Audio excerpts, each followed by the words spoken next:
In this video, we will dispel several myths related to MVP for you not to get lost when creating your Pioneer product version.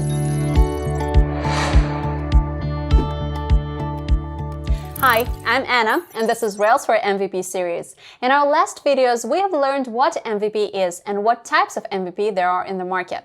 Just a quick reminder what MVP is meant for. Minimum viable product acts as a software validation tool, which attempts to provide an answer to the question, is my idea worth doing? Watch our video explaining what MVP is and what benefits does it bring to product owners by clicking on the card above. Yet some newcomers as well as existing product owners may have the wrong impression of the concept caused by many myths around MVP. Today we will dispel the most common ones. The first one is MVP is equal to lean startup. There is a popular myth that MVP is the heart of the lean startup.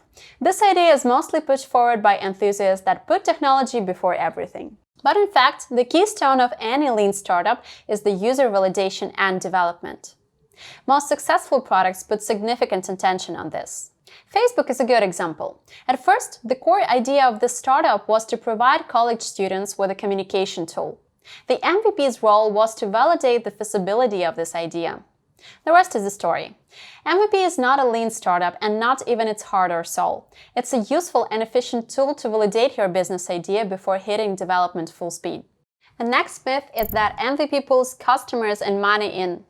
It's not enough to build a minimum viable product app and mark a checkbox in your startup's to-do list. Of course, if your MVP manages to attract users, it's a small but important win. Nevertheless, you're only at the very beginning. A lot of iterations lie ahead, and your MVP is the best tool to learn and pilot test your ideas. Customers will bring their money only if the product you offer delivers value, and the MVP's role is to make sure this value will be in demand on the market. MVP is a product with one valuable feature. It's much easier to implement the bare-bones version of the product with only one feature. There's even a special type of MVP called one painkiller feature. However, this is not the case for everyone. Let's imagine a regular CRM tool where you have 10 or more valuable features. Try to pick the most fundamental one. It's quite difficult. For that reason, startups aimed at fast functionality for users require much more time and effort to create and deliver the MVP. The next myth is that MVP contains as many features as you can effort. It's understood that an MVP has a limited set of features, which are mostly basic ones. However, the importance of minimum viable product is not to demonstrate the work of the features you have money to build. The focus should be made on the product value validation rather than playing with features. Therefore, the most efficient MVP is oriented on the core business goal for the available budget. Farther on, your product will gradually co-opt the features that bring additional value to customers and drop unviable ones. Watch our video about using value proposition canvas to identify your product value before presenting MVP to the market. If the MVP is not successful, the product is doomed to fail. Nobody wants to believe that his or her idea may fail. However, statistics say that 9 of 10 startups drown. And it takes maximum effort to make it into this 10% of lucky survivors.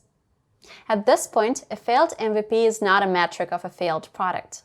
The lead startup tells us that entrepreneurs can pivot. It means you can always turn off the wrong track and onto a right one. As for this MVP misconception, it's always difficult to accept that the value you expect from your product just isn't there. However, that reveals the major task of creating a bare-bones product: to find out whether people need this sort of value. If they don't, you can always try to change the focus and opt for another vision of your idea. MVP is a fit for building a small product for cheap. This is the most popular misconception on the web. Indeed, every startup would like to get a combination of speed, low price, and good quality in one go. Unfortunately, good and fast won't be cheap, fast and cheap won't be good, and good and cheap won't be fast. We cannot treat an MVP as a small functional product or even a prototype. With MVP, startup founders get a tool to learn about their target user segment. The emphasis is placed on customer acceptance rather than fast and cheap time to market. The last myth for today is all features in MVP are must-haves. It's always tricky to prioritize functionalities the product has to offer at early stages. In most cases, everything seems to be necessary and must-have. However, if you try to push all the features into the MVP, there is a risk of spending all of your cash in falling. Make sure to pick the features the MVP must have at most. Railsware applies the Moscow methodology. It allows us to prioritize all our must-haves, should-haves, could-haves, and would or would not haves. Subscribe to our channel and watch our upcoming video about Moscow prioritization approach. There are plenty of other misconceptions like stuffing an MVP with features is a good approach or that MVPs are good for consumer-oriented products only. These ones usually originate from the people who are not familiar with the lean method. Unfortunately, these illusions lead to dead ends, so don't get lost. Subscribe to Railsware channel and use the best lean approaches to product creation. Start building your business from lean canvas to outline your business model and its core elements before you start. Click the card above to learn how it works. I hope this video helped you to clarify what MVP is and what it is not. However, there are other misconceptions related to MVP. Many people confuse minimum viable product with other terms like proof of concept or prototype or alpha-beta versions of the product. In our next video, we will show you where MVP lies in the whole product creation process and how to differentiate it from other terms typical for the product pipeline.